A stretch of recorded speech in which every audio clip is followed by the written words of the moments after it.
Contrary to the rumors that you've heard, I was not born in a manger. I was actually born on Krypton and sent here to save the planet Earth. We cannot continue to rely only on our military in order to achieve the national security objectives that we've set. Everybody somewhere between the ages of 18 and 25 will serve 3 months of basic training. We've got to have a civilian national security force that's just as powerful, just as strong. Yes, we can. Obama's healthcare plan will include coverage of all essential medical services. Yes, we can. Obama is a cruel hoax. He works for Wall Street. He's an agent of finance capital. Where did you come up with the number $700 billion? Here's the Treasury spokeswoman's quote. It's not based on any particular data point. We just really wanted to come up with a really big number. To Democrats and Republicans who've opposed this plan, I say, step up to the plate. A few members were even told that there would be martial law in America if we voted no. Secretary Henry Paulson is no George Washington. I don't think anyone questions, Mr. Kashkari, that you're working hard. Our question is who you're working for. Obama pledged that he would resume the Security and Prosperity Partnership talks between Mexico and Canada that President Bush initiated. The old boss is starting to look a lot like the new boss. Robert Gates is going to remain on the job as defense secretary for at least a year. Plenty of sources knew about this meeting, told us and others that it was at Hillary Clinton's house, but clearly it wasn't. We've got to give them a stake in creating the kind of world order that I think all of us would like to see. We see you causing a depression so you can blow out the economy and consolidate it and bankrupt it. We know that you are enemies of free humanity, and we are here standing against your tyranny.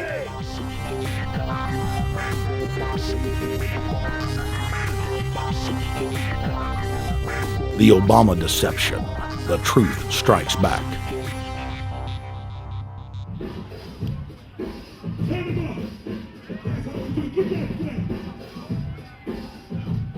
Barack is like the manager of Burger King.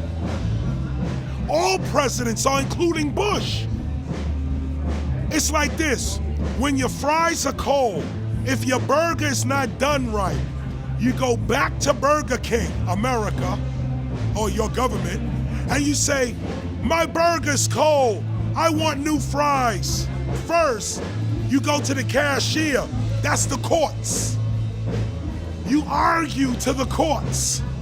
The courts, if you can't get no justice with the cashier, you say, let me see the manager. I want to go to the Supreme Court. I want to see the president. The manager comes out. Hi, what can I do for you?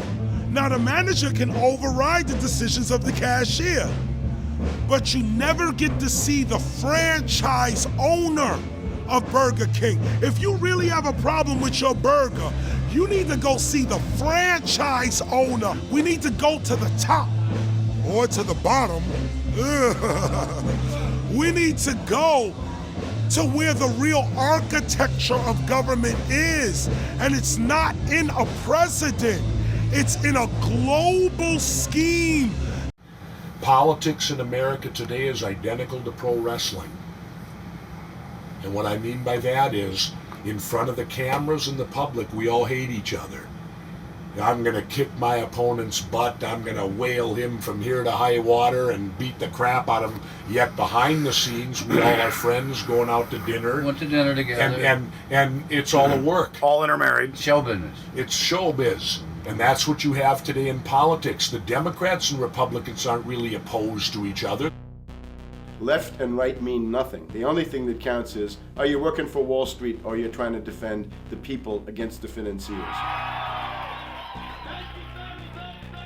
It's pretty obvious that there's some gigantic financial institutions that have been pulling the strings of politicians in this country for a long time. And just the fact that we have it set up where they can donate millions of dollars to these guys' funds, these guys' campaigns. I mean, how do we not expect it all to go bad?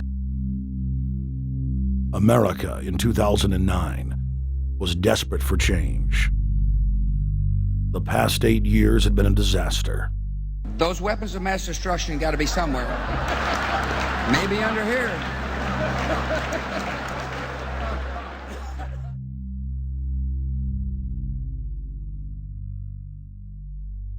George W. Bush, who had claimed to be a conservative, had tripled the size of the federal government, shredded the Constitution, and destroyed the image of the United States worldwide. Nope, no weapons over there.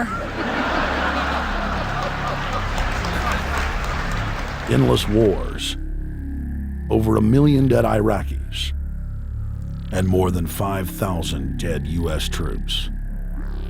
The Patriot Act, warrantless domestic wiretapping and spying, the end of posse comitatus, the rise of the treasonous North American Union, a deepening recession sliding towards total economic collapse.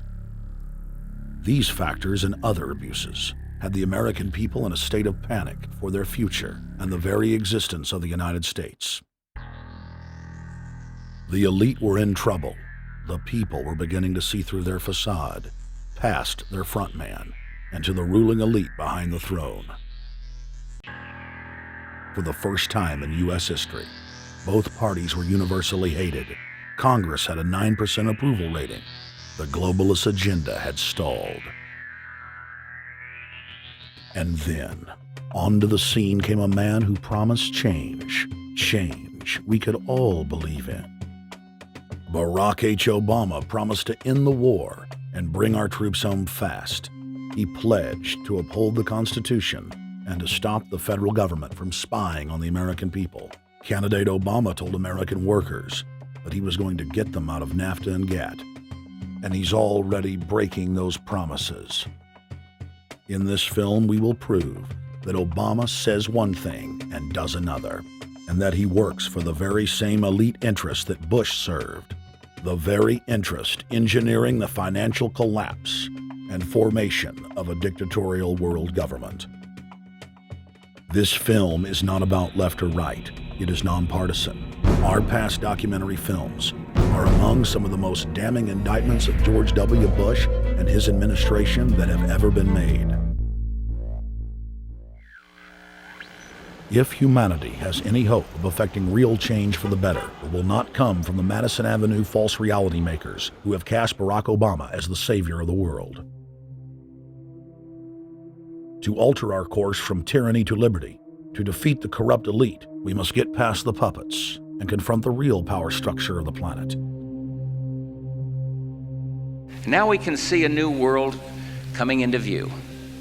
A world in which there is the very real prospect of a new world order. Webster Griffin Tarpley is an accomplished geopolitical analyst and historian. Among his scholarly works are the unauthorized biographies of George Herbert Walker Bush and Barack Hussein Obama.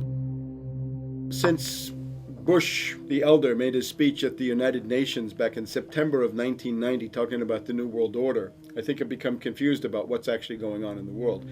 The New World Order is a more palatable name for the Anglo-American world empire. It's the planetary domination of London, New York, Washington over the rest of the world. It's hard to get people to join that or think they have a part in it if you call it the Anglo-American world empire. If you call it the New World Order, then people in India or someplace like that or the European Union might think, well, there's something in that for us too. But that's not what it is. It's the Anglo-American New World Order. It's really the old world order. It's the British Empire morphing into the American Empire. The U.S.-British world empire is what you're going to get.